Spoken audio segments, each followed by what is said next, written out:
प्रभु जी का। प्रभु जी ने मुझे मौका दिया सेवा करने का कुछ, और बहुत अच्छा गया में प्रीचिंग हो रहा है। और मेरी भी इच्छा है कि भी गया है, लेकिन अभी भगवान की महाप्रभु की कृपा नहीं हुई है शायद थोड़ी। तो बहुत बहुत धन्यवाद देता हूँ जगदीश श्याम प्रभु जी का। और आज के इस चर्चा शुरू करने से पहले, भागवतम शुरू करने से पहले एक बार मंगलाचरण का उच्चारण करेंगे। ओम नमो भगवते वासुदेवाय। ओम नमो भगवते वासुदेवाय। ओम नमो भगवते वासुदेवाय। ओम नमो भगवते वासुदेवाय।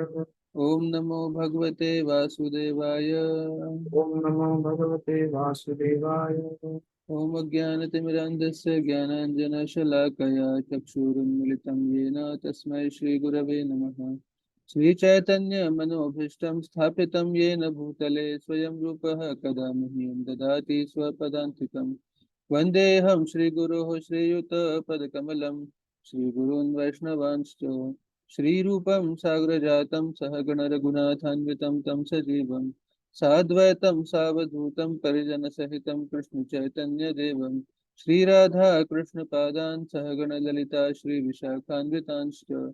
हे कृष्ण करुणा सिन्धु दीनबन्धो जगत्पते गोपेश गोपिका कांत राधा कांत नमोस्तुते। तप्त कांचन गौरांगी राधे वृंदावनेश्वरी वृषभानुसुते देवी प्रणमामि हरिप्रियै।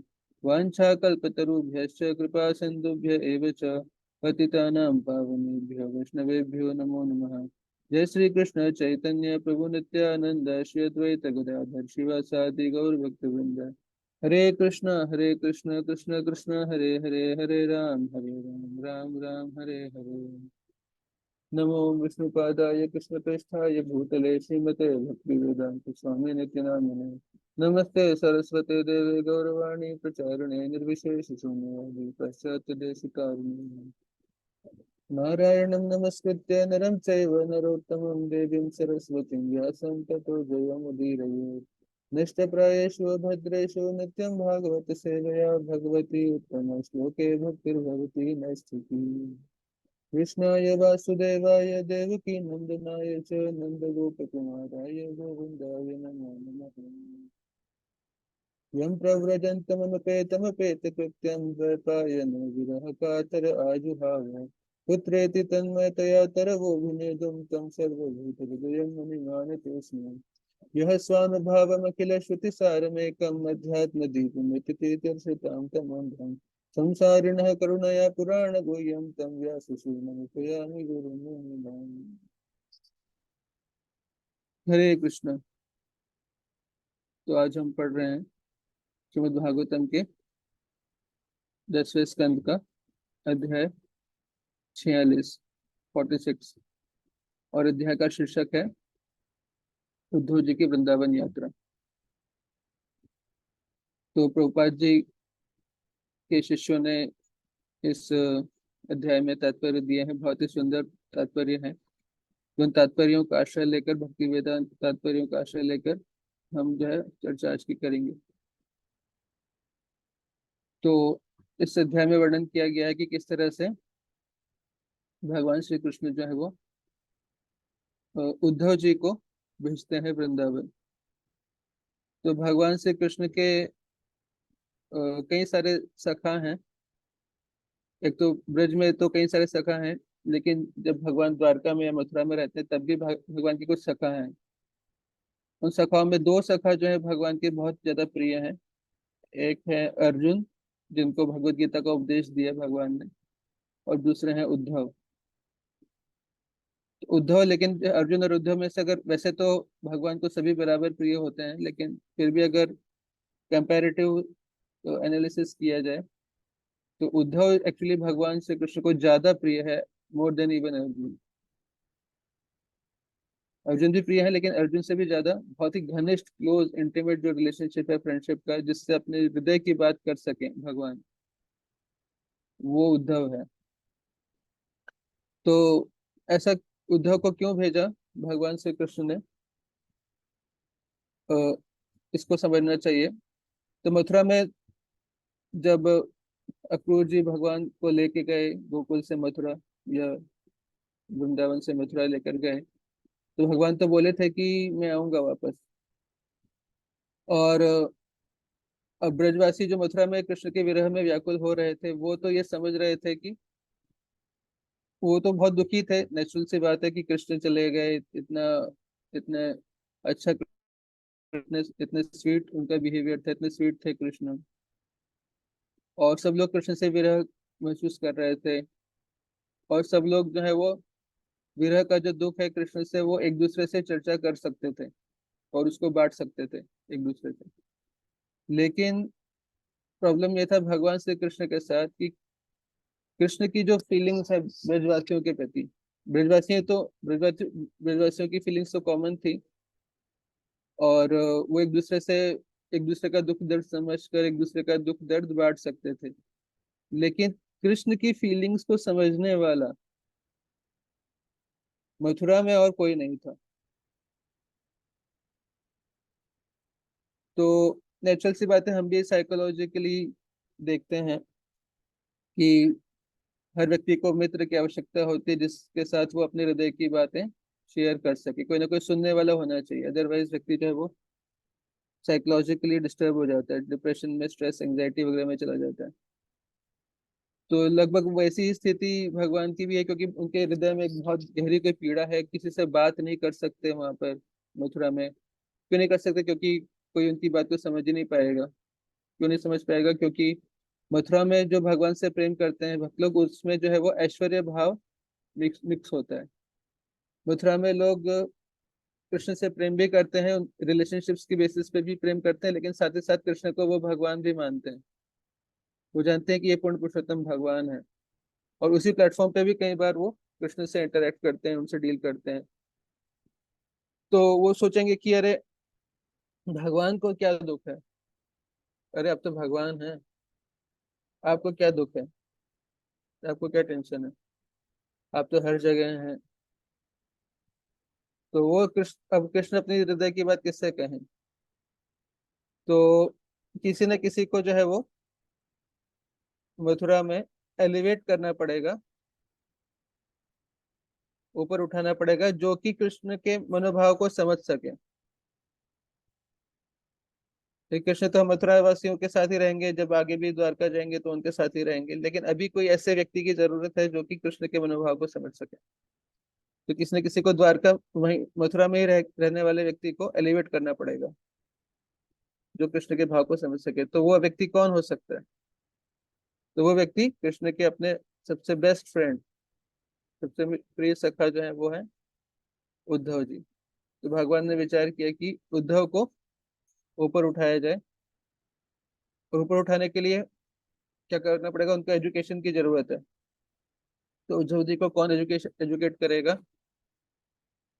जो सबसे हाई भक्ति रस में, जो सबसे हाईएस्ट, जो हाईएस्ट लेवल है, उस स्कूल में उनको भेजा जाए, गोपियों में, गोपियों से उनको गाइडेंस लेना चाहिए।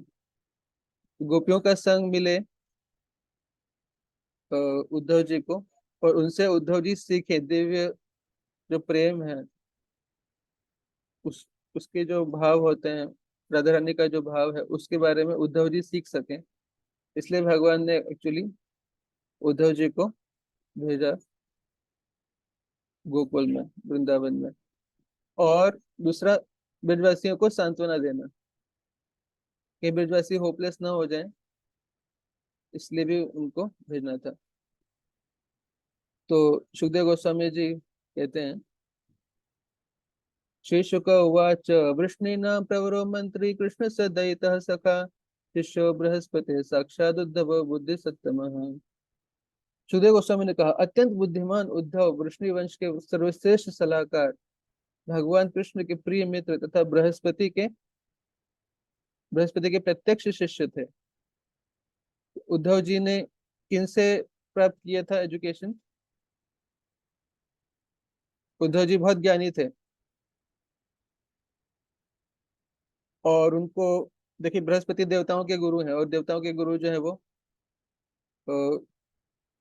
नीति शास्त्र में बहुत एक्सपर्ट होते हैं, किससे कैसा बिहेवियर करना चाहिए, किसके भाव क्या है, कैसा है, सब कुछ समझने में बहुत एक्सपर्ट होते हैं।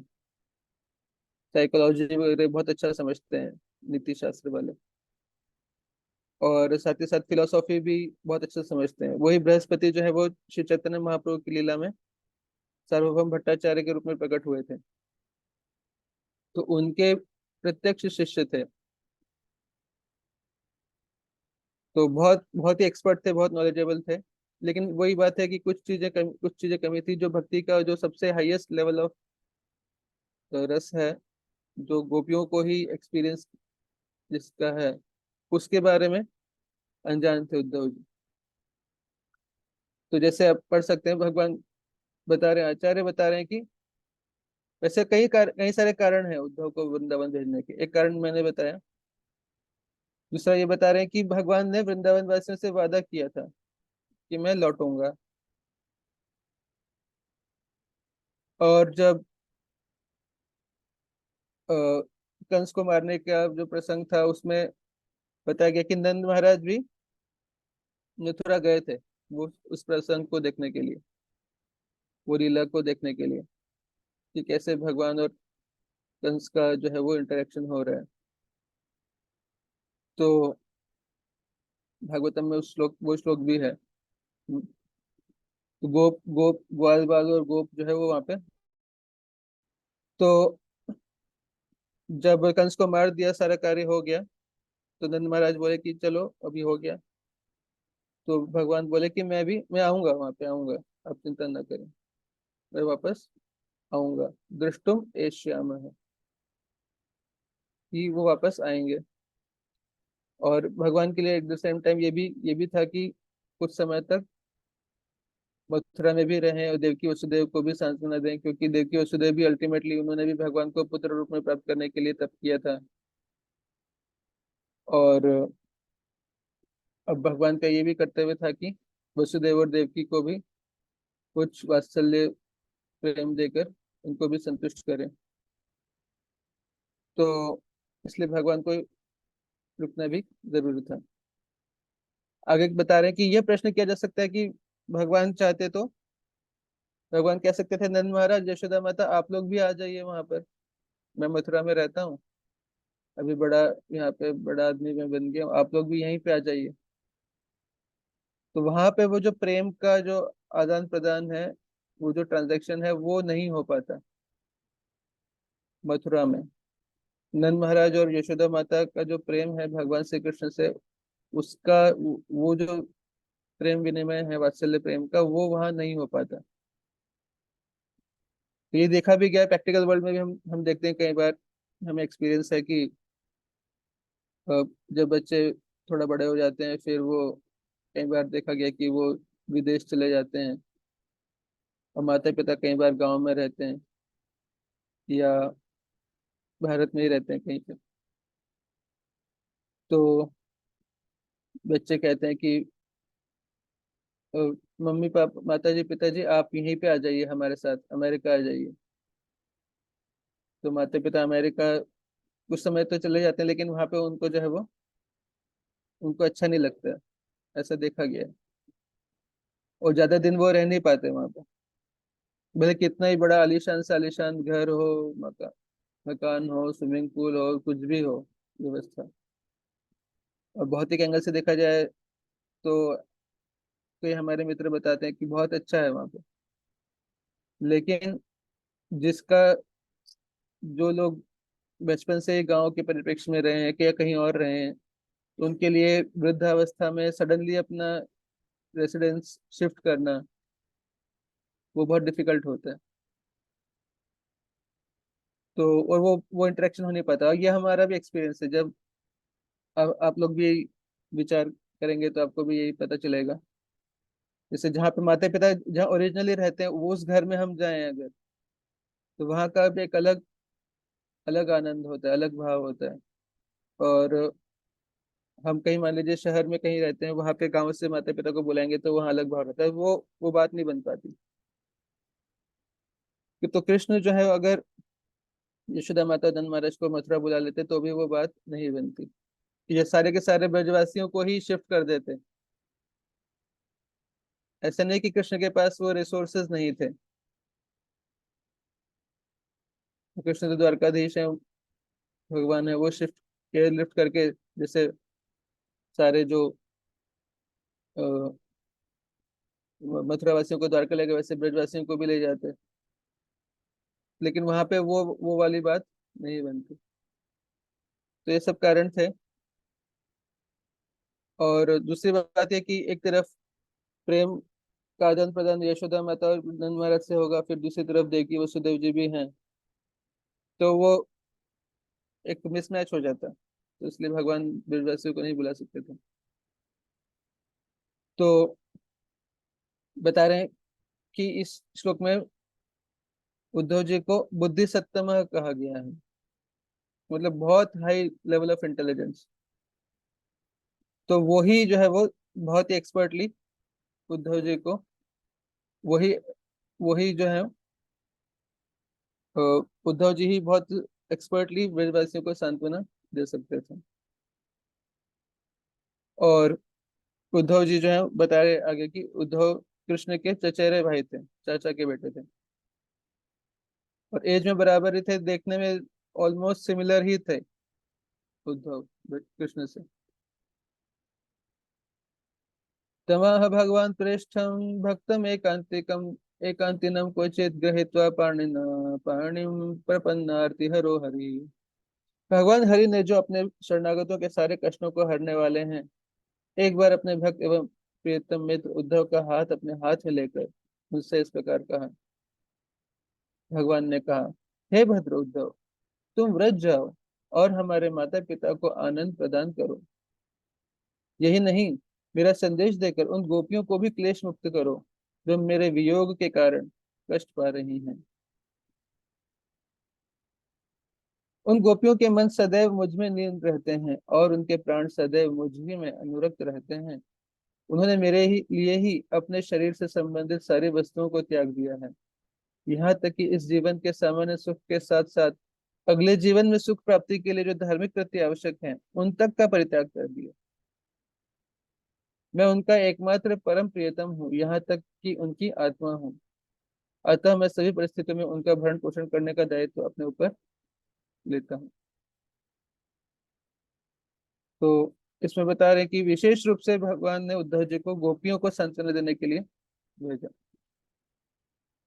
क्योंकि माता पिता का जो स्नेह था वो तो एक तरह से लौकिक दृष्टि से भी जो है वो समझ में आता है, और धर्म के नियमों के विपरीत नहीं है वो चीज।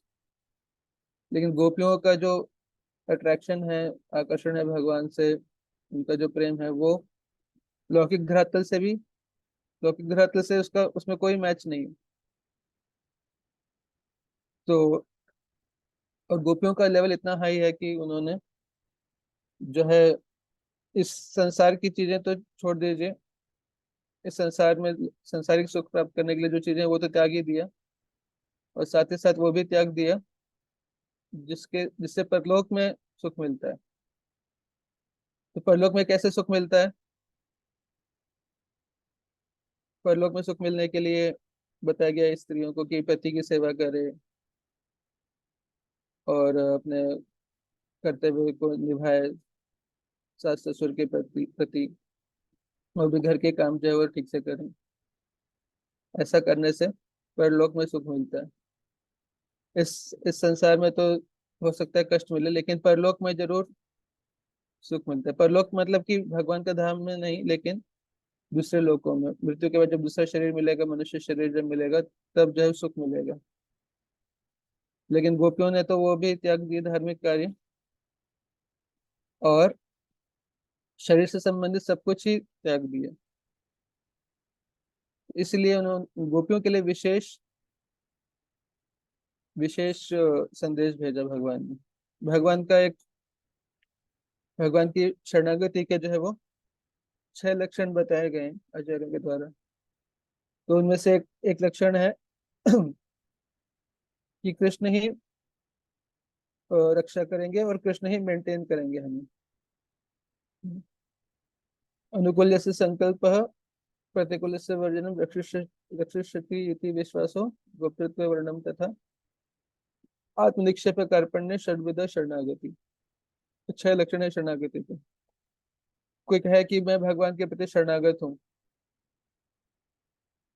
वो वो तो कैसे पता चलेगा? तो 6 लक्षण उसमें होने चाहिए। पहला ये है कि जो कृष्ण भक्ति के अनुकूल है उसको स्वीकार करे, कृष्ण भक्ति के जो खिलाफ है, जो विपरीत है, जिसका जो करने से कृष्ण भक्ति में हम पीछे जाएंगे, उस चीज को त्याग करें। और उसके अंदर ये दृढ़ विश्वास होना चाहिए कि हम किसी संकट में पड़ेंगे तो कृष्ण हमारी रक्षा करेंगे। दूसरा, हम जिस परिस्थिति में रहे कृष्ण हमें मेंटेन करेंगे। हमें अपने खुद के मेंटेनेंस के लिए भक्ति के अलावा, कृष्ण की सेवा के अलावा कुछ और करने की आवश्यकता नहीं है। ये जो भाव है इसको कहते हैं गुप्तत्व वर्णम। Krishna is the maintainer. Krishna हमें जो है वो हमारा भरण पोषण करेंगे। और अपने आप को आत्मनिक्षेप, अपने आप को भगवान के चरणों में समर्पित कर दें। हम्म, और दीनता, विनम्रता, ये माने कि हम अपने प्रयास से हम अपना कुछ भी भला नहीं कर सकते। ये शरणागति के 6 लक्षण है। उसमें से एक प्रमुख लक्षण में से एक है कि कृष्ण हमेशा मेंटेन करेंगे। तो वही चीज यहाँ पर बता रहे हैं, क्योंकि गोपियों ने और ब्रजवासियों ने, विशेष रूप से गोपियों ने सब कुछ जो है वो कृष्ण के लिए अर्पित कर रखा है अपना। तो कृष्ण भी उसका अपना दायित्व समझते हैं कि मेरा भी कर्तव्य है कि मैं ब्रजवासियों का भरण पोषण करूं। उनकी केवल फिजिकल ग्रॉस लेवल पे ही नहीं, केवल ऐसा नहीं कि केवल जो है उनके शरीर का मेंटेनेंस करूं, यहाँ तक कि उनके जो भावनाएं हैं, उनकी भावनाओं का भी मैं ख्याल रखूं। उनकी फीलिंग्स, उनके इमोशंस, उसका भी मैं ख्याल रखूं। ये भी भगवान का दायित्व है। भगवान अपना दायित्व मानते हैं। तो ऐसा नहीं कि भगवान कृष्ण की सेवा में जो जुड़ता है, भक्ति में जो जुड़ता है, भगवान उसको छोड़ देते हैं। हालांकि भक्त सब कुछ छोड़ देता है भगवान की सेवा के लिए, लेकिन भगवान जो है वो उसको फॉर ग्रांटेड नहीं लेते हैं। भगवान पूरी तरह से हर एंगल से भक्त की देखभाल करते हैं। ये सत्य है। तो भगवान इसलिए कह रहे हैं कि मैं सभी परिस्थितियों में उनका भरण पोषण करने का दायित्व अपने ऊपर लेता हूँ। और कृष्ण बता रहे हैं कि मैं ही उनकी आत्मा तक हूँ। तो एक एक प्रश्न आता है कि जो है भगवान के विरह में गोपियों को इतना दुख था, तो उनकी मृत्यु क्यों नहीं हुई? बताते हैं कि सबसे ज्यादा उनको कष्ट हुआ, सबसे ज्यादा उनको जो है वो आकर्षण था, भगवान से प्रेम था, और भगवान चले गए, तो उस विरह में वो उनकी मृत्यु क्यों नहीं हो गई? उसका कारण यही है कि उनको विश्वास था भगवान के वचनों पर। भगवान ने कहा था कि मैं जरूर आऊंगा। वो जानती थी कि कृष्ण उनसे प्रेम करते हैं, तो उनको पता था कि उनको लगा कि अगर हम मर जाते हैं, हम मर जाएंगे अगर, तो फिर कृष्ण आएंगे तो उनको बड़ा दुख होगा। तो वो नहीं चाहते थे किसी तरह से कि कृष्ण को दुख पहुंचे, इसलिए उन्होंने अपने शरीर को धारण कर रखा था। और भगवान भी जो है उनको जो है वो इस तरह से भगवान अपनी शक्ति का प्रयोग करते थे कि उनको मरने नहीं देते थे। लेकिन उनका जो विरह की भावना है वो तो बहुत ज्यादा तीव्र थी। तो कहने का मतलब ये है कि भगवान की से अगर हम प्रेम करते हैं तो किसी प्रकार का कोई लॉस नहीं है। भगवान जो है वो हर एक परिस्थितियों में, सभी परिस्थितियों में उनका भरण पोषण करने का दायित्व लेते हैं। जो भगवान के शरणागत होते हैं, जो कृष्ण के शरणागत होते हैं, कृष्ण उनके पूरे भरण पोषण का भी दायित्व उठाते हैं। हे उद्धव, गोकुल की उन स्त्रियों के लिए मैं सर्वाधिक स्नेह योग्य प्रेम पात्र हूँ। इस तरह जब वे दूर स्थित मुझको स्मरण करती हैं तो वे वियोग की उद्विग्नता उद्विग्नता से विवल हो उठती हैं।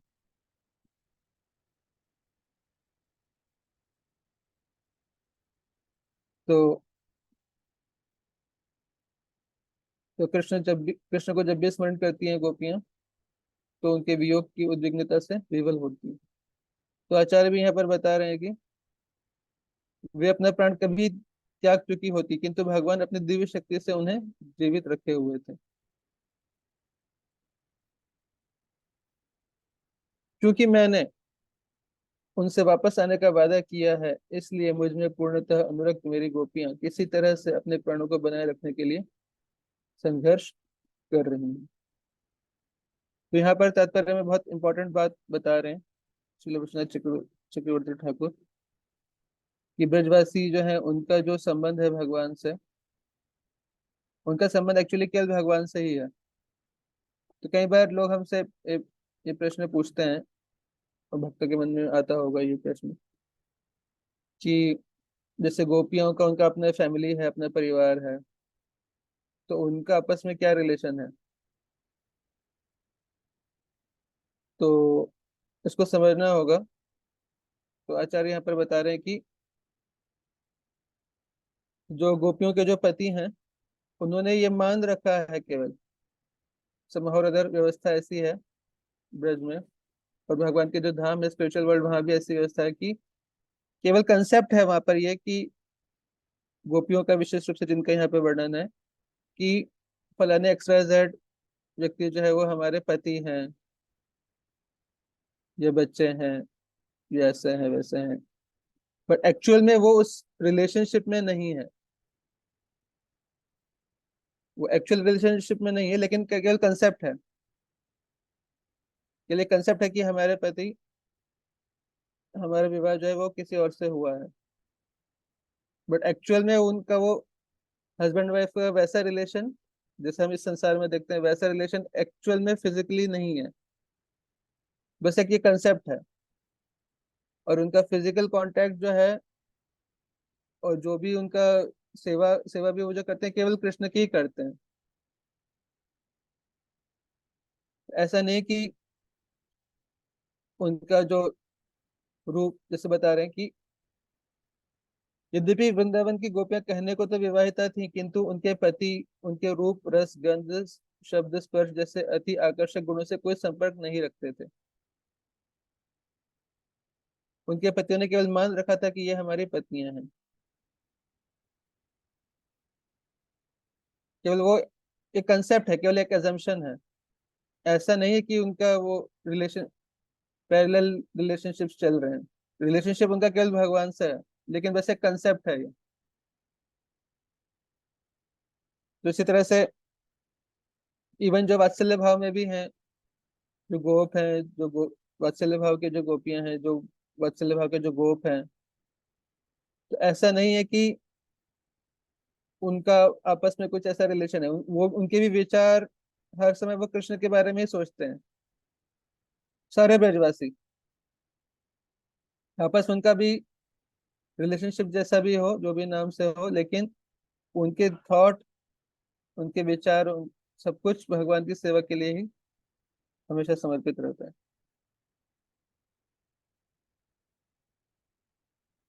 तो भगवान ने कहा कि ठीक है, आप उद्धव जी आप जाइए, और जो है मेरा संदेश उनको दीजिए, उनको सांत्वना दीजिए। तो सुखदेव गोस्वामी ने कहा, हे राजन, इस तरह कहे जाने पर उद्धव ने आदर पूर्वक अपने स्वामी के संदेश को स्वीकार किया। वे अपने रथ पर सवार होकर नंद गोकुल के लिए चल पड़े। भाग्यशाली उद्धव नंद महाराज के चारागाहों में उस समय पहुंचे जब सूर्य अस्त होने वाला था, और चूंकि लौटती हुई गौएं तथा अन्य पशु अपने खुरों से धूल उड़ा रहे थे, अतः उनका रथ अनदेखे ही निकल गया। ऋतुमती गौओं के लिए परस्पर लड़ रहे सांडों की ध्वनि से अपने बछड़ों का पीछा कर रही, अपने थनों के भार से रंभाती गौओं से दुहने की तथा इधर उधर कूदफात कर रहे श्वेत बछड़ों की आवाज से, बंशी बजाने की ऊंची गूंज से, उन गोपों तथा गोपिनों द्वारा जो गांव को अपनी अद्भुत रीति से अलंकृत वेशभूषा से सुशोभित कर रहे थे, कृष्ण बलराम के शुभ कार्यों के गुणगान से गोकुल ग्राम सभी दिशाओं में गुंजायमान था। गोकुल में ग्वालों के घर यज्ञ अग्नि सूर्य अचानक आए अतिथियों गौों ब्राह्मणों पितरों तथा देवताओं की पूजा के लिए प्रचुर सामग्रियों से युक्त होने से अतीव आकर्षक प्रतीत हो रहे थे। सभी दिशाओं में पुष्पित वन फैले थे, जो पक्षियों तथा मधुमक्खियों के झुंडों से गुंजायमान हो रहे थे, और हंस कारंडव तथा कमल कुंजों से भरे पूरे सरोवरों से सुशोभित थे।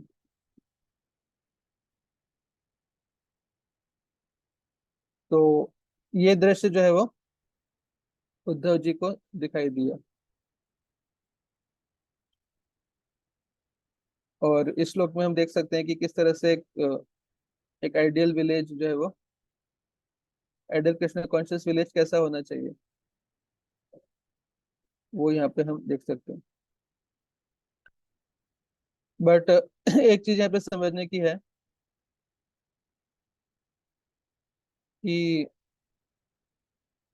ये जो दृश्य उद्धव जी ने देखा,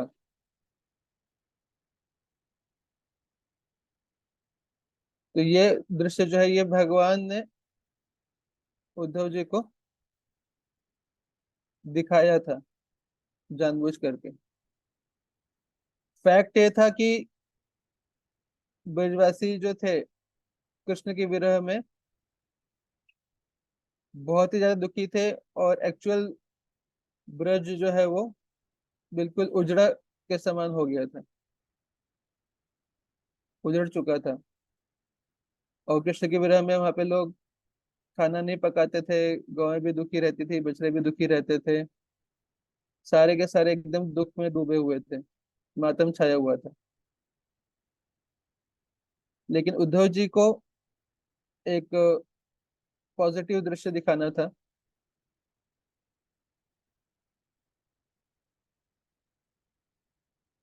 तो इतना ज्यादा उनको एक पॉजिटिव इमेज ब्रज का दिखाना था कि ब्रज का ऑपुलेंस क्या है।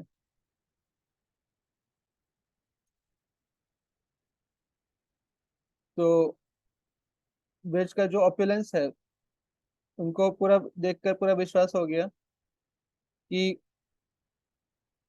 जैसे कि कृष्ण जो है वो ब्रज में ही है। उद्धव जी को पूरा कॉन्फिडेंस आ गया ये।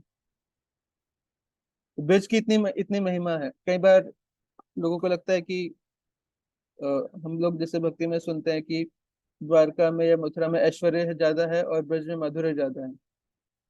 कई बार ऐसा लगता है कि ब्रज में ऐश्वर्य नहीं है। कई बार ऐसा लगता है कि जो रिचनेस है, रिचनेस जो है वो द्वारका में है और ब्रज में रिचनेस नहीं है। बट एक्चुअली ब्रज में जो रिचनेस है वो द्वारका और मथुरा की रिचनेस से कई गुना ज्यादा है। लेकिन ब्रज में माधुर्य प्रेम इतना ज्यादा है कि वो जो रिचनेस है वो वहां पे दिखाई नहीं देती, वो एक्सपीरियंस नहीं होती, उस पर ध्यान ही नहीं जाता लोगों का। प्रेम इतना ज्यादा है ब्रजवासियों का कृष्ण से, माधुर्य प्रेम और संबंधों का जो प्रेम है, इतना घनिष्ठ प्रेम का संबंध है कि वहाँ का जो ऐश्वर्य है उसके ऊपर किसी का ध्यान ही नहीं है। तो इसलिए जो है ये बोला गया कि द्वारका में ऐश्वर्य है और वृंदावन में माधुर्य है। इसका मतलब ये नहीं है कि वृंदावन में ब्रज में ऐश्वर्य नहीं है, ऐश्वर्य है, लेकिन वो पूरी तरह से ढक जाता है उस प्रेम के द्वारा। तो भगवान जो है वो उद्धव जी को दिखाना चाहते थे पहले ब्रज का ऐश्वर्य, इसलिए उनको ये सब दृश्य दिखाई दिया। और बता रहे हैं कि इतनी धूल उड़ रही थी, जैसे गायें चारा गाहों से जब वापस लौट रही थी तो इतनी धूल उड़ रही थी कि जो है वो अ, उद्धव जी को देखा नहीं किसी ने। तो ऐसा क्यों हुआ, भगवान ने क्या क्या सोचा कि उद्धव ब्रज में तो जा रहे हैं किंतु उद्धव समझ रहे हैं कि मैं वहां नहीं हूँ। उद्धव जी ये समझ कृष्ण ने समझा, कृष्ण जानते थे कि उद्धव को क्या समझ है, क्योंकि कृष्ण परमात्मा है। तो कृष्ण जानते थे कि उद्धव क्या सोच रहे हैं। तो भगवान ने बोला तो था उद्धव को कि मैं तुम सांत्वना दो जाकर। तो उद्धव जो है वो कृष्ण को ठीक से नहीं समझ पा रहे थे।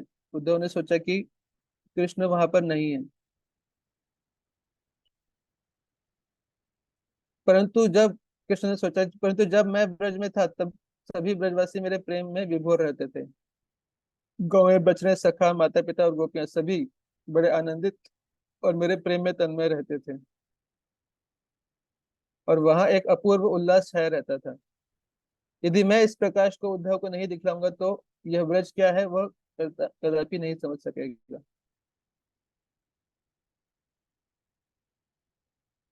तो ब्रज का ऐश्वर्य जो है वो भगवान दिखाना चाहते थे उद्धव को। तो भगवान की योग माया ने उद्धव जी के सामने ये अद्भुत दृश्य प्रकट किया जो इस श्लोक में हम पढ़ रहे हैं।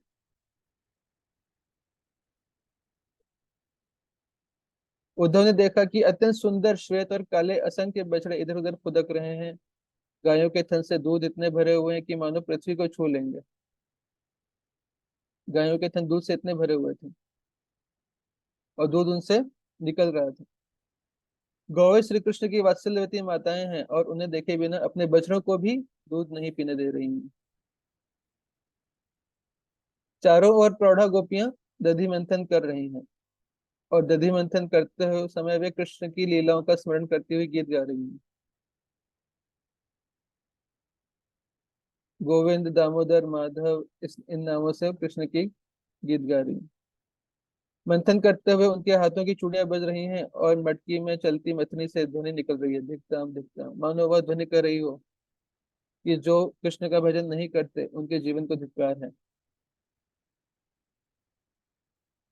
उद्धव जी ने देखा कि सर्वत्र ही सुगंधित घी के दीपक जल रहे हैं और उनसे आंखों को सुहाने वाला धीमा धीमा प्रकाश निकल रहा है। मंद मंद हवा पुष्पों की मधुर सुगंध को सर्वत्र फैला रही है और पुष्प पर मंडराते भंवरों की गुंजार कामदेव के शंख से आ रही मधुर ध्वनि के समान प्रतीत हो रही है। कोयल और अन्य पक्षी सर्वत्र गान कर रहे हैं।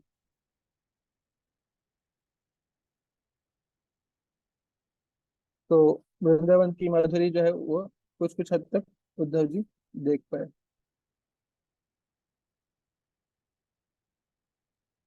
उसके बाद जो उद्धव पहुंचे नंद महाराज के घर पे।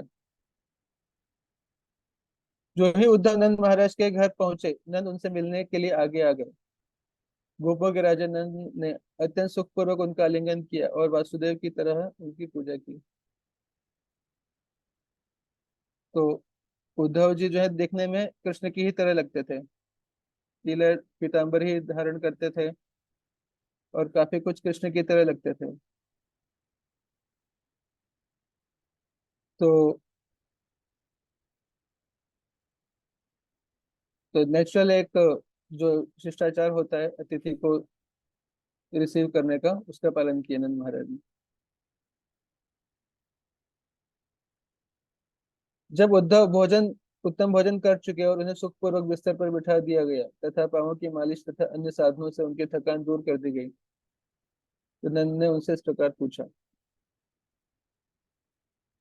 तो एक सर्वेंट से, आचार्य बता रहे हैं कि एक सर्वेंट से उनके पैरों की मालिश भी करवाई गई, क्योंकि जो है कृष्ण के भतीजे थे। कृष्ण उनके उद्धव और कृष्ण जो है चचेरे भाई थे और उद्धव जो है रिश्ते में नंद के भतीजे थे। तो हाई हाई क्लास ही थे उद्धव जी।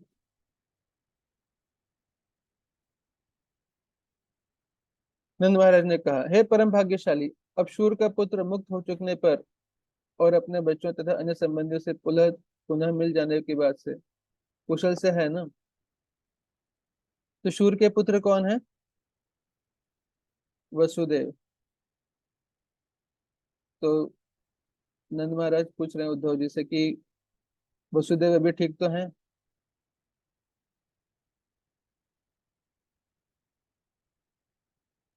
तो एक्चुअल में क्या दृश्य था वहां पर?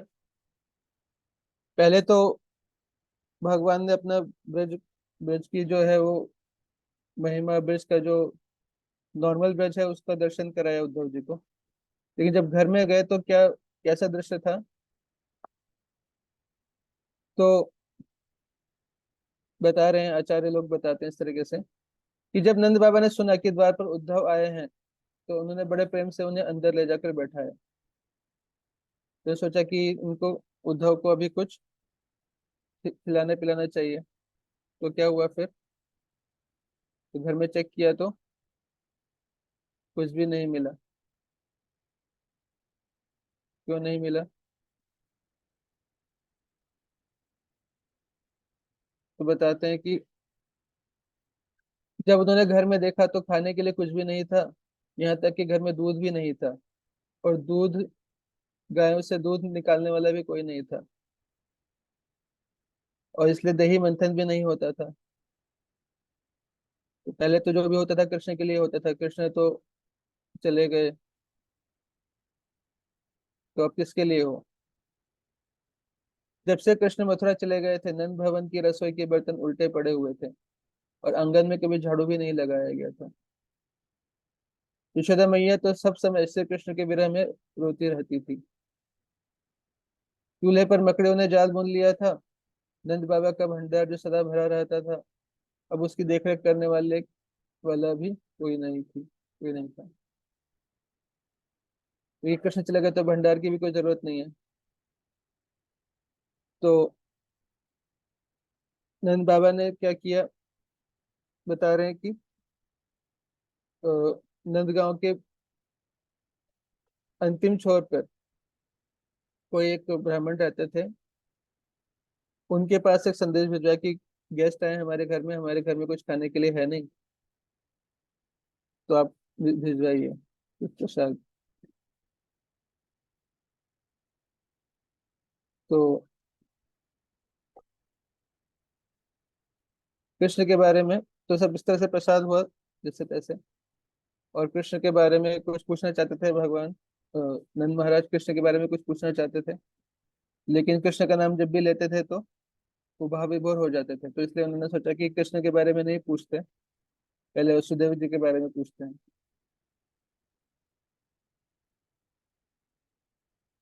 तो इस तरह से बहुत दुख में है नंद महाराज। सौभाग्यवश अपने ही पापों के कारण पापात्मक कंस अपने समस्त भाइयों सहित मारा जा चुका है। वह सदैव संत तथा धर्मात्मा यदुओं से घृणा करता था। क्या कृष्ण हमारी याद करता है? क्या वह अपनी माता तथा अपने मित्रों एवं शुभचिंतकों की याद करता है? क्या वह ग्वालों तथा उनके गांव ब्रज को, जिसका वह स्वामी है, स्मरण करता है? क्या वह गौओं, वृंदावन के जंगल तथा गोवर्धन पर्वत की याद करता है? क्या गोविंद अपने परिवार को देखने एक बार भी वापस आएगा? यदि वह कभी आएगा तो हम उसके सुंदर नेत्र, नाक तथा मुस्कुराते सुंदर मुख को देख सकेंगे?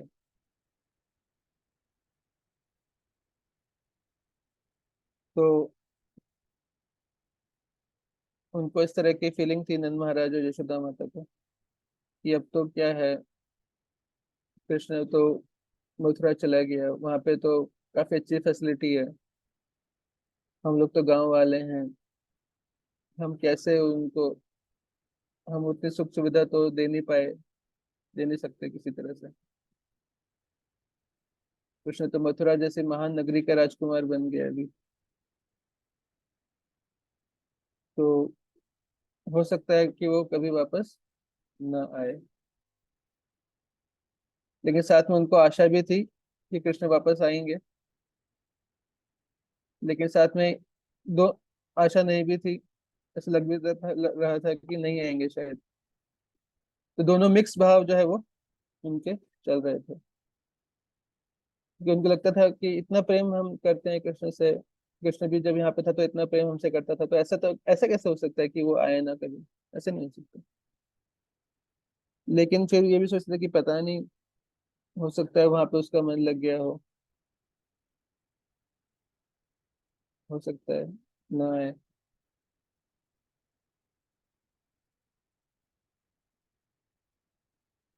उस महान आत्मा कृष्ण द्वारा हम जंगल की आग, तेज हवा, वर्षा, सांड तथा सर्प रूपी असुरों जैसे दुर्लंघ घातक संकटों से बचा लिए गए थे। तो जंगल में आग लगी थी एक बार, तो उससे भगवान ने बचाया था ब्रजवासियों को। जब कालिया का दमन किया भगवान ने, और सारे ब्रजवासी जो है वो यमुना जी के किनारे पे कालिया मर्दन की लीला देखने के लिए आए थे, उसके बाद थक कर वहीं सो गए थे। तो रात को ऐसी आग लगी वहां पर संभव, तो कृष्ण ने क्या किया, उस आग को पी लिया। और तेज हवा तथा वर्षा, तेज हवा तथा वर्षा से कब बचाया भगवान ने,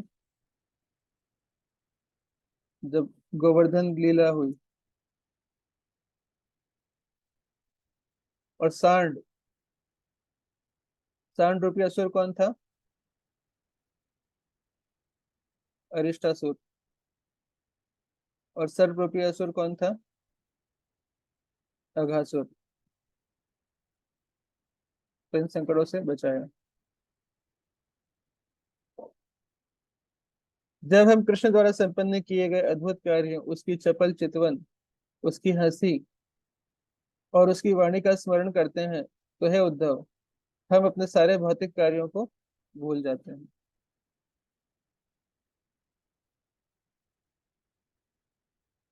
तो इसी से पता चलता है कि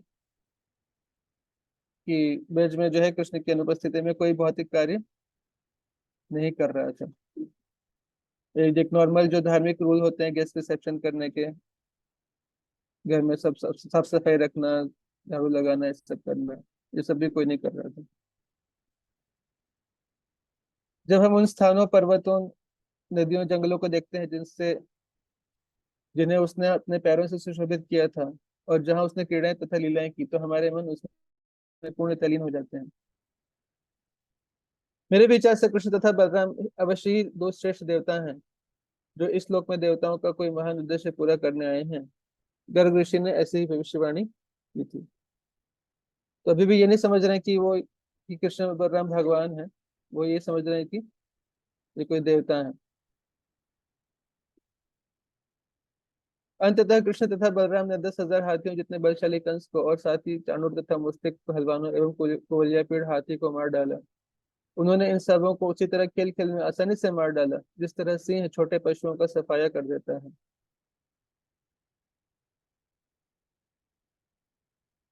जिस आसानी से कोई तेजस्वी हाथी किसी छड़ी को तोड़ देता है, उसी तरह कृष्ण ने 3 ताल जितने लंबे एवं सुदृढ़ धनुष को तोड़ डाला। वे 7 दिनों तक पर्वत को केवल एक हाथ से ऊपर उठाए रहे। तो बता रहे, जो कंस के यज्ञ में जो धनुष तोड़ा था भगवान ने, बता रहे हैं आचार्य कि वो 270 फुट लंबा धनुष था। 270 फुट हाइट थी उस धनुष की।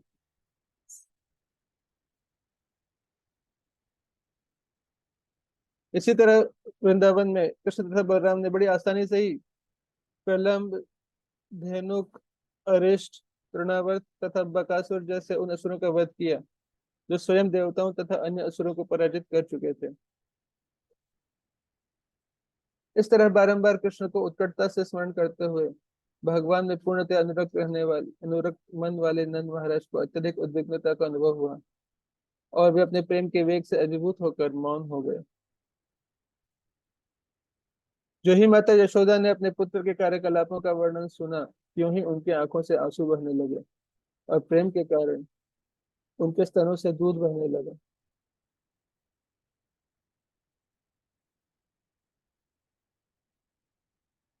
तो, तो बता रहे हैं आचार्य तात्पर्य में कि जिस दिन कृष्ण ने मथुरा के लिए प्रस्थान किया था, उस दिन से यद्यपि सैकड़ों नर नारी यशोदा को सांत्वना देते और समझाते रहे, किंतु उन्हें अपने पुत्र के मुखड़े के अतिरिक्त और कुछ भी नहीं दिखता था।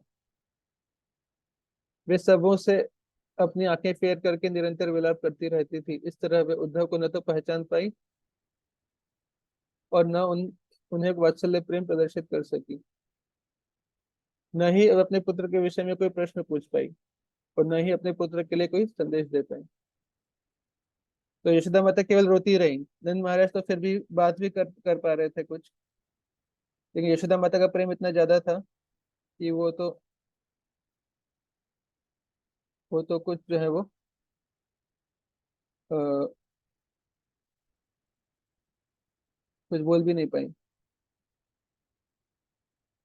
और वही सब था जो एटिकेट्स होना चाहिए बात करने का, कि कोई घर में आए हैं, गेस्ट आए तो उससे बात करें, तो कोई बात नहीं कर पाए, दिल रोती रही। तब भगवान कृष्ण के प्रति नंद तथा यशोदा के परम अनुराग को स्पष्ट देखकर उद्धव ने हर्षपूर्वक कहा।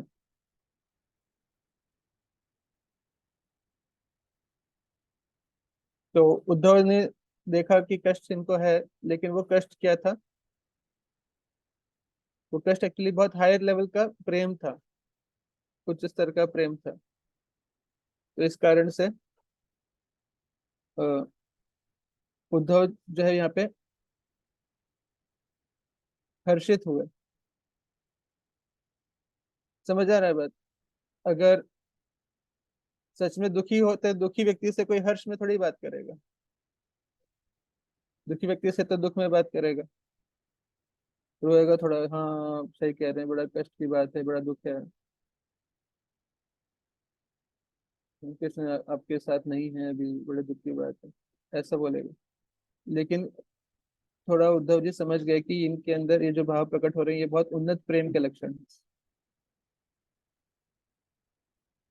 उद्धव ने कहा, हे माननीय नंद, संपूर्ण जगत में निश्चय ही आप तथा माता यशोदा सर्वाधिक प्रशंसनीय है, क्योंकि आपने समस्त जीवों के गुरु भगवान नारायण के प्रति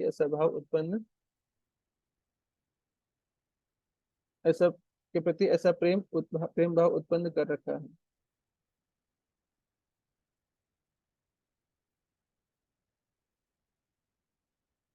तो जब नंद महाराज ने कहा कि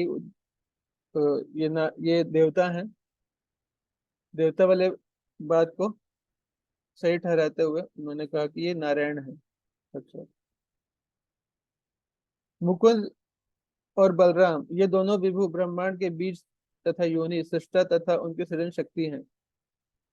ये जीवों के हृदय में प्रवेश करके उनकी बद्ध जागरूकता को नियंत्रित करते हैं। ये आदि परम पुरुष हैं।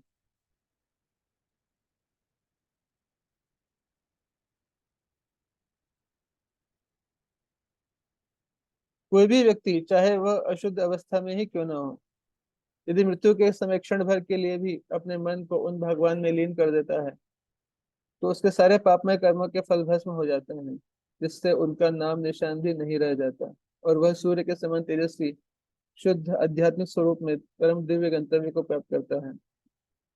आप दोनों ने उन मनुष्य रूप भगवान नारायण की अद्वितीय प्रेम भक्ति की है, जो सबों के परमात्मा हैं और सारे प्राणियों के कारण स्वरूप हैं, और जो सबों के मूल कारण हैं। भला अब भी आपको कौन से शुभ कर्म करने की आवश्यकता है?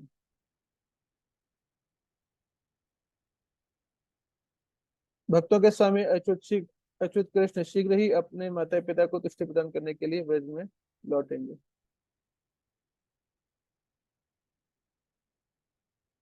तो ये यहाँ से जो है वो कृष्ण का जो मैसेज था ब्रजवासियों के लिए, नंद महाराज और यशोदा माता के लिए, उसको उद्धव जी दे रहे हैं कि कृष्ण जरूर लौटेंगे, आप लोग धैर्य धारण करें। रंगभूमि में समस्त जदुओं के शत्रु कंस का वध कर चुकने के बाद कृष्ण वापस आकर आपको दिए गए वचन को अवश्य ही पूरा करेंगे। आप शोक मत करें, आप शीघ्र ही कृष्ण को देख सकेंगे। वे समस्त जीवों के हृदय में उसी तरह विद्यमान है जिस तरह काठ में अग्नि सुप्त रहती है। तो नंद महाराज को बहुत दुख था कि कृष्ण नहीं है वहां पर, तो ये मैसेज देना उनको बहुत जरूरी था। अन्यथा हो सकता था कि जैसे दशरथ महाराज भगवान राम के विरह में शरीर त्याग दिए, इसी तरह नंद महाराज भी शरीर त्याग देते। तो नंद महाराज जो है इस बात को समझते हैं, लेकिन फिर भी वो कहते हैं कि हालांकि अ, नंद महाराज सोचते हैं कि मेरे से अच्छा तो दशरथ महाराज है कि अपने पुत्र के विरह में उन्होंने शरीर त्याग दिया। मेरा तो कृष्ण से कोई प्रेम है ही नहीं, मैं तो अभी भी जीवित हूँ। असली प्रेम तो दशरथ महाराज ने किया था। तो अब दशरथ महाराज का क्या था कि दशरथ महाराज को तो ये था कि 14 साल बाद ही ये आएंगे, और 14 साल बहुत लंबा गैप है। इतने समय तो प्राण धारण नहीं कर पाएंगे। अब नंद महाराज को यहाँ पर जो सांत्वना देते थे, ये नहीं बता रहे थे कि कितने समय के बाद आएंगे। बोलते थे शीघ्र ही आएंगे, शीघ्र ही आएंगे, बहुत जल्दी आएंगे। इस तरह से उनको बोलते थे उद्धव जी।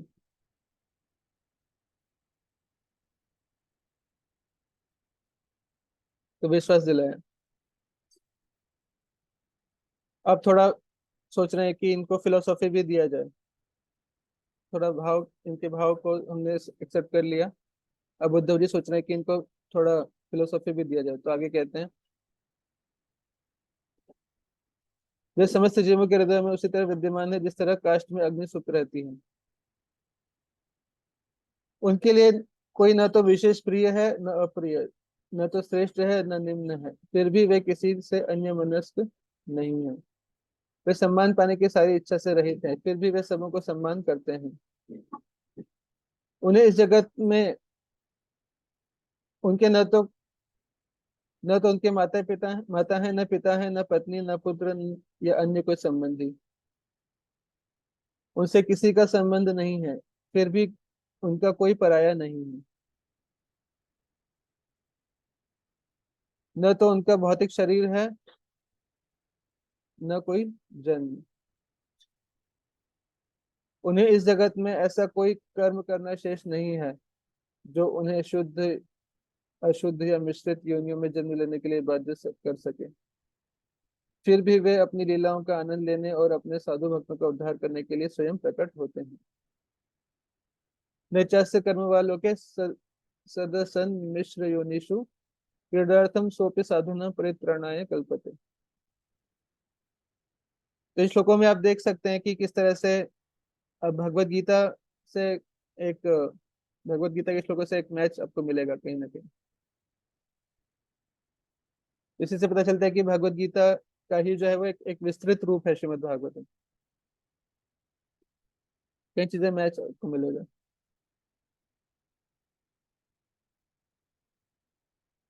यद्यपि दिव्य भगवान भौतिक प्रकृति के तीनों गुणों सत्व रजो तथा तमो से परे हैं, फिर भी क्रीड़ा के रूप में वे इनकी संगति स्वीकार करते हैं।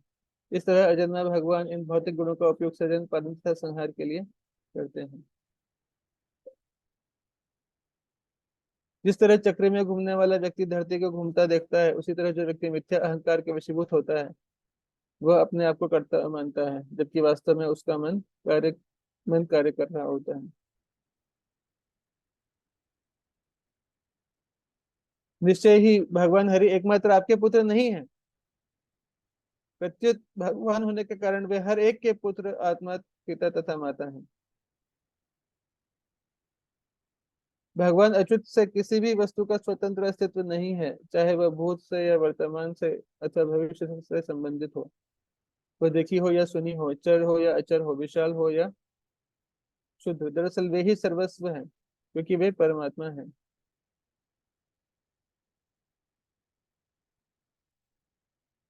तो यहाँ पर जो है फिलोसॉफी के द्वारा, ज्ञान ज्ञान योग के द्वारा उनके दुख को दूर करने का प्रयास कर रहे हैं उद्धव जी, नंद और यशोदा माता जी।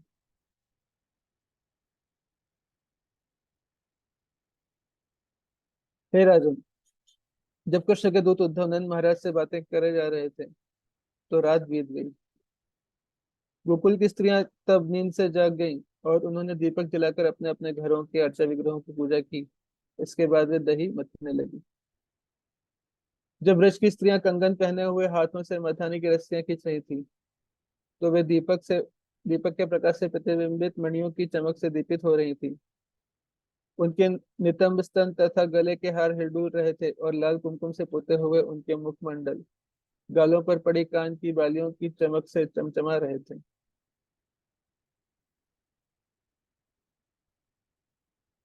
जब ब्रज की स्त्रियां कमल नेत्र कृष्ण की महिमा का गायन जोर जोर से करने लगी, तो उनके गीत उनके मथने की ध्वनि से मिलकर आकाश तक उठ गए और उन्होंने सारी दिशाओं के अमंगल को दूर कर दिया।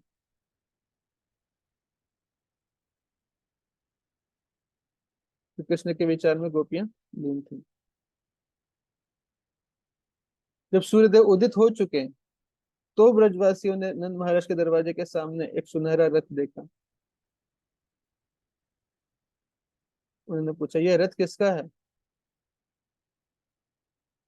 तो रथ को देखकर उनका जो है जो आनंद के भाव जो व्यक्त कर रहे थे कृष्ण के गुणगान करके, वो सारा आनंद उनका खत्म हो गया। बोले, ये रथ किसका है? शायद अक्रूर लौट आया है, जि- वही जिसने कमल नेत्र कृष्ण को मथुरा ले जाकर कंस की इच्छा पूरी की थी। तो कह रहे हैं अक्रूर अब क्या लेने आया है वो? सब कुछ तो ले गया है यहाँ से।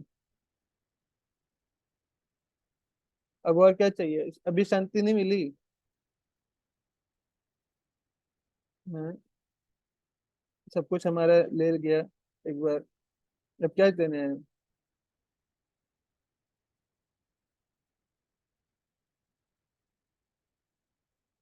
जब स्त्रियां इस तरह बोल रही थी, क्या बोल रही थी? क्या वह अपनी सेवाओं से प्रसन्न हुए अपने स्वामी के पिंडदान के लिए हमारे मांस को अर्पित करने जा रहा है? तो अब क्या अब क्या लेने आया है?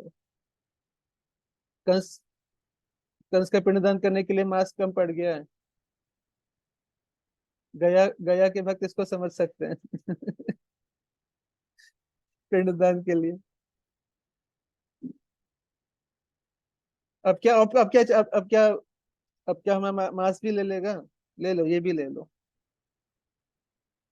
जैसे भी कुछ हमारे प्राण तो ले जा ही चुके हैं, तो शरीर का क्या, ये भी ले जाओ। अब क्या क्या लेने आए हो? अभी भी चैन नहीं मिला। तभी प्रातःकालीन कृत्यों से निवृत्त हुए उद्धव दिखलाई पड़े। तो इस तरह से जो है उद्धव जी उनको दिखाई दिए भाई जी। फिर उन्होंने सोचा कि ओ के उद्धव हैं ये। इसका वर्णन अगले अध्याय में होगा कि कैसे वो देखते हैं कि उद्धव जो है, बिल्कुल उनको पहले तो लगा कि कृष्ण ही खुद आ गए, इसलिए एकदम दौड़ के आई उद्धव जी के पास, क्योंकि उद्धव, उनके शरीर का कांति भी कृष्ण जैसा ही था, और उनका ड्रेस भी कृष्ण जैसा ही था। ऐसा होता है कि जिसको हम लाइक करते हैं बहुत ज्यादा, उसके स्टाइल, उसका हाव भाव अपनाते हैं। ऐसा देखा गया इस संसार में भी। मान लीजिए किसी हीरो को हम लाइक करते हैं, कोई लोग होते हैं किसी हीरो को लाइक करते हैं, वो उसी की नकल करने की कोशिश करते हैं, उसकी हेयर स्टाइल। मुझे याद है बहुत साल पहले जब धोनी धोनी आए क्रिकेट में, तो कई युवा उनकी उसकी नकल करने लगे, कहीं नेचुरल हो जाता है। तो उद्धव जो है देखने में बिल्कुल भगवान के जैसे ही थे। इसलिए गोपियों को शुरू में तो लगा था कि शायद कृष्ण आ गए, लेकिन देखा कि अरे ये तो कोई और है। लेकिन लगता है कि कृष्ण का ही मैसेज लेके आ रहे हैं इस तरीके से।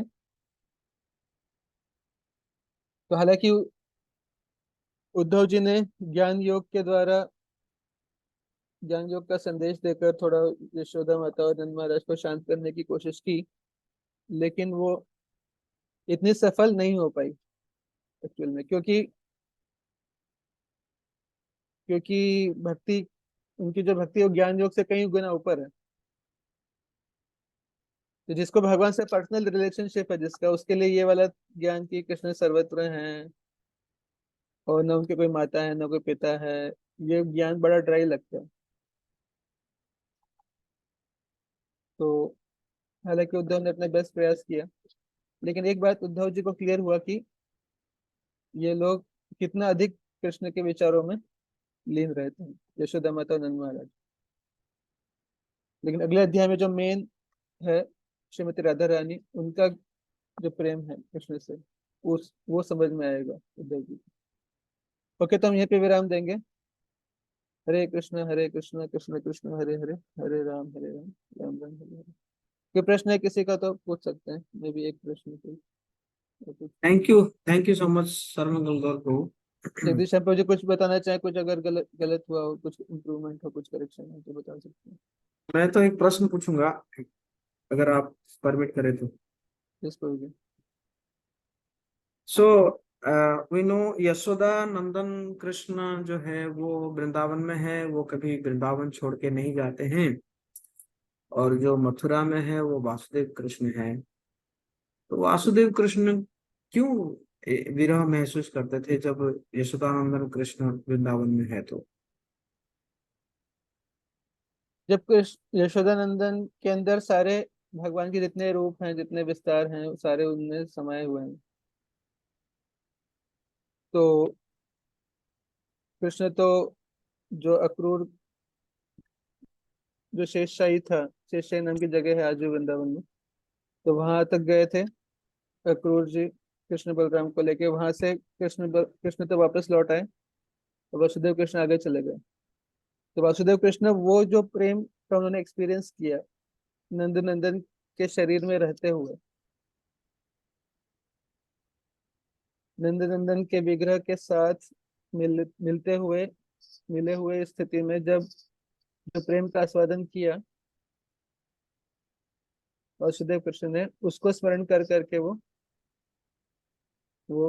भाव विभोर रहते थे, हमेशा दुखी रहते थे।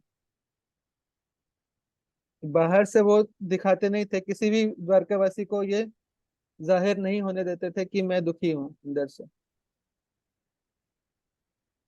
लेकिन अंदर ही अंदर उनको जो है वो जितना, ये था मम प्रपद्यन्ते तां तथैव भजाम्यहम्, कि जितना विरह भक्त भगवान से एक्सपीरियंस करते हैं, उतना ही विरह भगवान भी उनसे एक्सपीरियंस करते हैं। तो कृष्ण जो है वो जब से ब्रज छोड़कर मथुरा गए, और उसके बाद लास्ट तक जो है वो एक तरह से कहें तो वो दिखावे का ही जीवन जी रहे थे।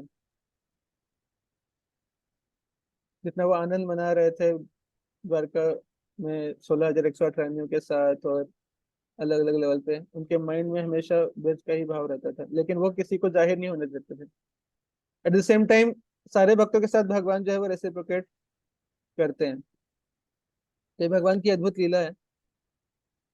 तो मेन चीज यही है कि वसुदेव कृष्ण जो थे, उनका विरह जो एक्सपीरियंस उनको उनको हुआ नंदन नंदन के विग्रह में रहते हुए, उसको वो स्मरण कर करके रोते थे। और दोनों में कोई अंतर नहीं है, ये भी समझना होगा। इसमें कोई हार नहीं है, कि इसमें कोई, दोनों एक ही तत्व हैं, बट स्टिल रस की दृष्टि से भेद है। Does that answer the question प्रभु? यस प्रभु, thank you so much. So और मीनाक्षी, हाँ यस यस। और कृष्ण जहाँ तक कृष्ण छोड़ के नहीं गए तो वृंदावन, लेकिन ब्रजवासी मानते थे कि कृष्ण तो जा चुके हैं, और जो उनको एक्सपीरियंस होता था कृष्ण के पर्सनल प्रेजेंस का, वो उनको लगता था कि ये हम सपना देख रहे हैं, ये रियल नहीं है, ये स्वप्न है, ऐसा उनको लगता था। तो कृष्ण वृंदावन में थे, लेकिन फिर भी एक तरह से वो नहीं थे।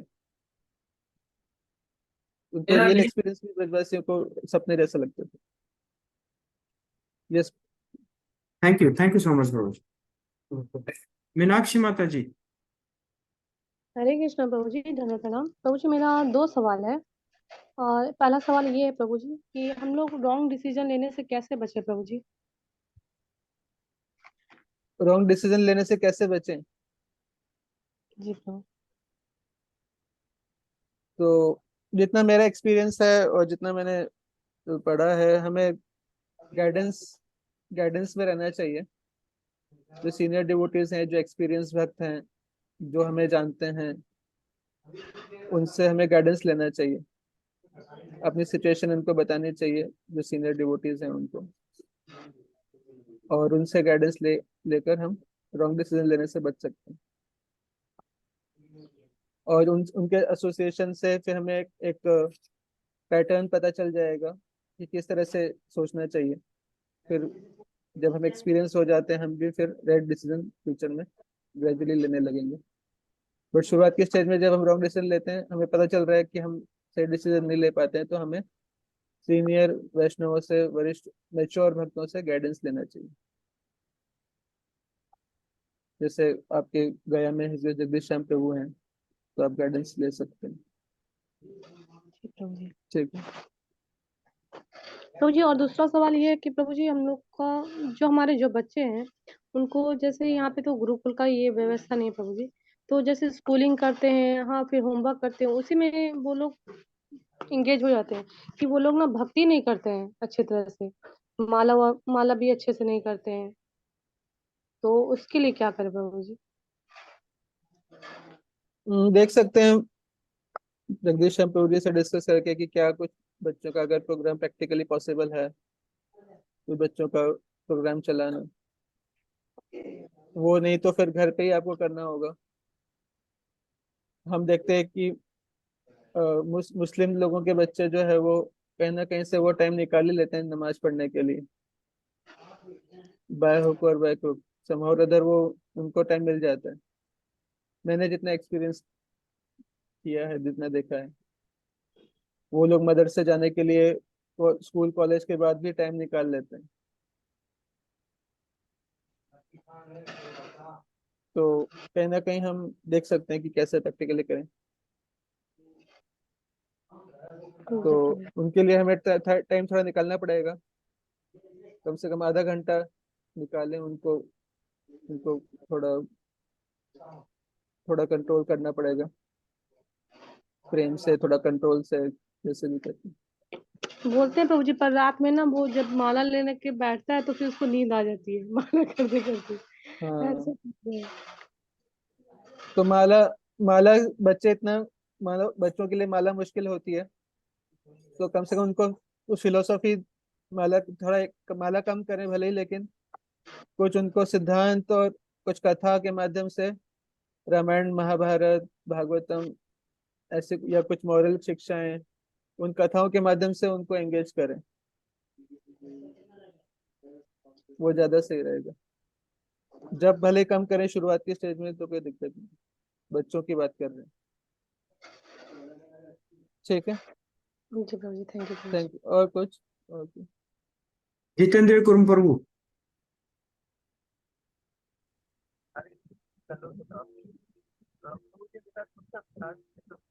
आवाज कम आ रही है, आपकी आवाज कम आ रही है।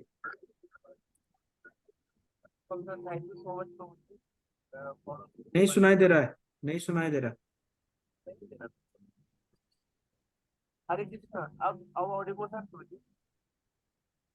सर्वमंगल प्रभु, आप सुन पा रहे हैं? हाँ, थोड़ा डिस्टरबेंस आ रहा है बीच बीच में। यस प्रभु। तो मेरा क्वेश्चन है कि इस भगवान के बारे में बोला जाता है कि वो सर्वसम्मत है, असंभव शब्द उनके डिक्शनरी में है ही नहीं। हाँ, लेकिन यहाँ पर की देने की बात होती है, जैसे कि उनका जो दिन था वो कभी भगवान उतार ही नहीं पाए, तो यहाँ पर तो उनके लिए सब चीज असंभव हो जाती है। मैं समझ नहीं पाया सेकंड वाला जो आप बता रहे हैं, उसके बाद भगवान के लिए कुछ भी असंभव नहीं है, उसके बाद आपने जो बोला मैं समझ नहीं पाया। उसके बाद लेकिन जहाँ पर देने की बात होती है कि ऋण उतारने की बात होती है, जैसे कि बोला जाता है कि भगवान वृंदावन से भाग इसलिए भी गए क्योंकि बहुत ज्यादा ऋणी हो गए और उस ऋण को उतार भी नहीं सकते थे, इसलिए भी वहां से चले गए। यहाँ पर तो असंभव उनके लिए तो हो गया। आप कह रहे हैं कि, आप कह रहे हैं कि मैं सही समझ पाया कि आप बताइएगा।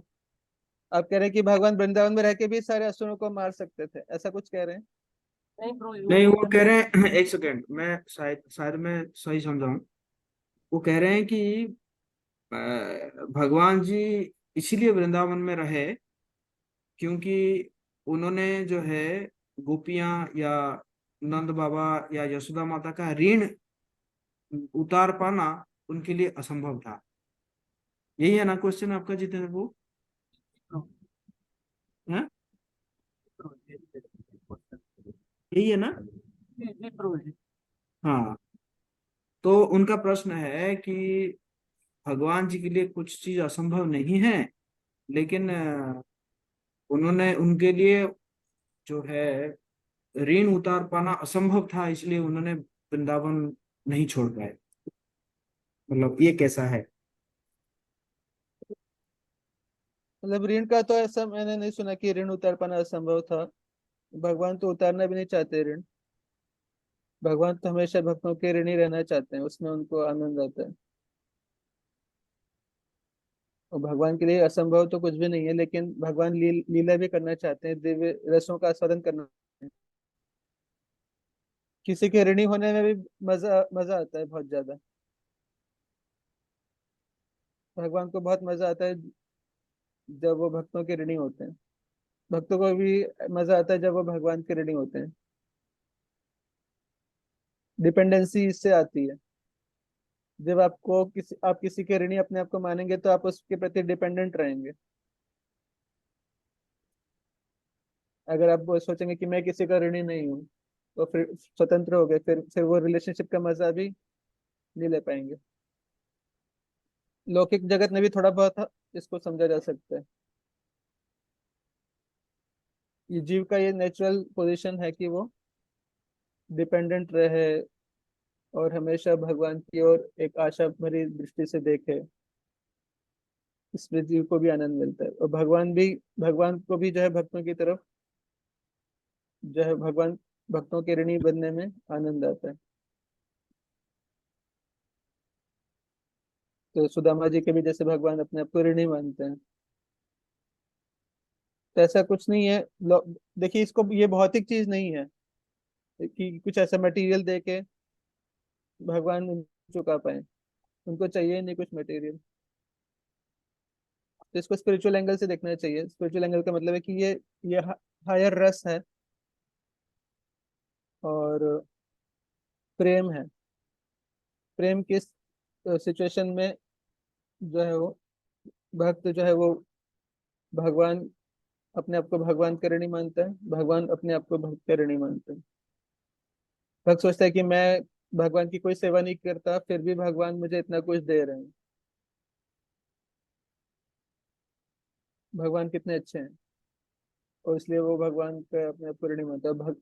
भगवान सोचते हैं कि ये जीवात्मा चाहे तो भौतिक भोग विलास कर सकता है और अपना एंजॉय कर सकता है मटेरियल लाइफ, लेकिन ये अपना सर्वस्व हर चीज मटेरियल त्याग करके मेरी शरण में आया, तो मैं इसका ऋणी हूँ। और मेरे से बदले में ये कुछ भी नहीं चाह रहा है, तो मैं इसका ऋणी हूँ। हालांकि सब कुछ भगवान का ही है, लेकिन फिर भी ये हायर रस है। तो ये मेरा अंडरस्टैंडिंग है। तो मैंने अभी तक शास्त्र पढ़ के जो समझा, और प्रश्नों के गाइडेंस में, बाकी जगदीश प्रभु बता सकते हैं इसमें और भी कुछ। नो, वंडरफुली आंसर प्रभु। जितेंद्र प्रभु, आपको आंसर मिला?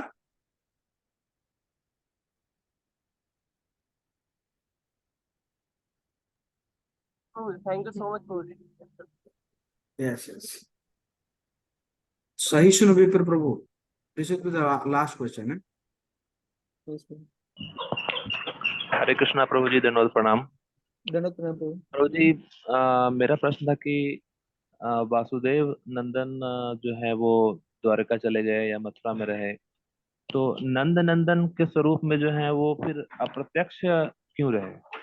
और अगर अप्रत्यक्ष वो रहे हैं तो फिर गोपी लोग जो है वो वासुदेव नंदन जो द्वारका में, उनके लिए वो विरह फील कर रहे हैं, इसलिए उनको कुरुक्षेत्र से जो है रथ यात्रा वाला आता है कि हाँ कुरुक्षेत्र से उनको लेके आते हैं।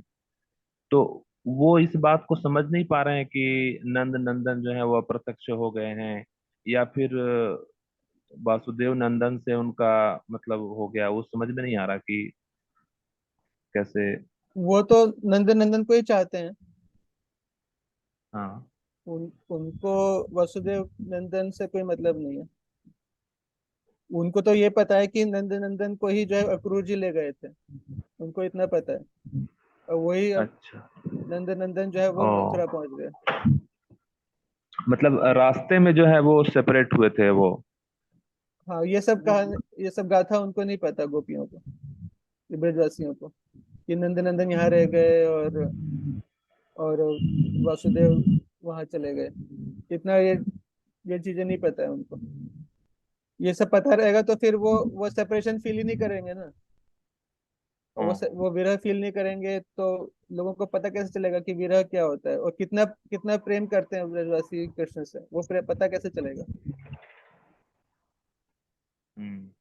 और जब संसार को पता ही नहीं चलेगा कि ब्रजवासी कितना प्रेम करते हैं कृष्ण से, तो उनकी महिमा कैसे प्रकाशित होगी। क्योंकि भगवान चाहते हैं कि भक्त की महिमा प्रकाशित हो, भक्त का यश बढ़े। भक्त चाहते हैं भगवान का यश बढ़े। समझ रहे हैं? अच्छा। तो भक्तों का यश ब्रजवासियों की महिमा कैसे प्रकाशित करेंगे भगवान? जब तक ब्रजवासियों का प्रेम जो है वो प्रकट नहीं होगा, वो उनकी जो जो सुपरलेटिव जो उनका नेचर है बाकी भक्तों के कंपैरिजन में, वो कैसे प्रकाशित होगा। बाकी भक्त कई बार ब्रजवासियों को कम बुद्धि का और इस तरह का समझ लेते हैं। तो लेकिन कृष्ण चाहते हैं कि ब्रजवासियों की महिमा जो है वो, क्योंकि उनका प्रेम सबसे ज्यादा है स्पिरिचुअल लेवल पे, उसको मटेरियली कंपेयर नहीं करना चाहिए, लेकिन स्पिरिचुअल लेवल पे उनका प्रेम भगवान से सबसे ज्यादा है, तो उसकी महिमा सबसे ज्यादा प्रकाशित होनी चाहिए। उसके लिए जरूरी है कि वो सेपरेट हो कुछ टाइम के लिए। और वो ब्लेम भगवान फिर अपने ऊपर लेते हैं कि मैं निष्ठुर हूँ, मैं धोखा दिया उनको, लेकिन वो मुझे धोखा नहीं दिए। मेरे जाने के बाद भी वो मुझसे उम्मीद लगा के रहे, लेकिन मैं धोखा दिया उनको। मैं इतने शादियां भी कर लिया, मैं इतने राजा बन गया, राजकुमार बन गया, सब कुछ बन गया, फिर भी वो मुझे नहीं छोड़े। और भी कई चीजें हैं। तो भगवान हमेशा भक्तों की महिमा बढ़ाना चाहते हैं। और गोपियों को ये नहीं पता था कि जो जो नंद नंदन है वो वहीं वहीं पे ब्रज में ही रहते हैं। अदरवाइज पता होता तो विरह का भाव जो था वो नहीं होता। प्रकट नहीं हो पाता। ओके। यस, यस प्रभु, थैंक यू प्रभु। ठीक हरे है। कृष्णा, बहुत बहुत धन्यवाद देंगे हम सर्वमंगल गौर प्रभु जी का। काफी जो है क्वेश्चंस का भी काफी इंटरेस्टिंग आंसर दिए, जो कि मुझे प्रैक्टिकली मुझे भी पता नहीं था। और अब सभी भक्त अपने आप को अनम्यूट कर सकते हैं और प्रभु जी का हम धन्यवाद करेंगे एक बार जोर से बोल के। हरे कृष्णा हरे हरे कृष्णा कृष्णा हरे कृष्णा कृष्णा कृष्णा कृष्णा कृष्णा हरे हरे हरे हरे हरे राम राम हरे राम, हरे राम राम राम। राम हरे। बहुत बहुत धन्यवाद। Thank you so much Jagdish Shyam प्रभु। हरे कृष्णा। सभी भक्तों को दंडवत प्रणाम। Thank you so much. जगत हरे कृष्ण कृष्ण। प्रभुपाद की जय। जगत गुरु शिल प्रभुपाद की जय। जय। जय।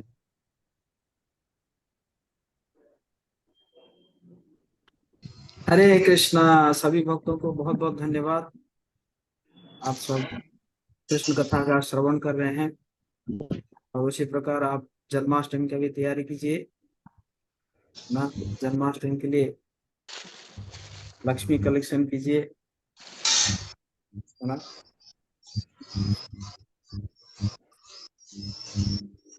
हरे कृष्णा।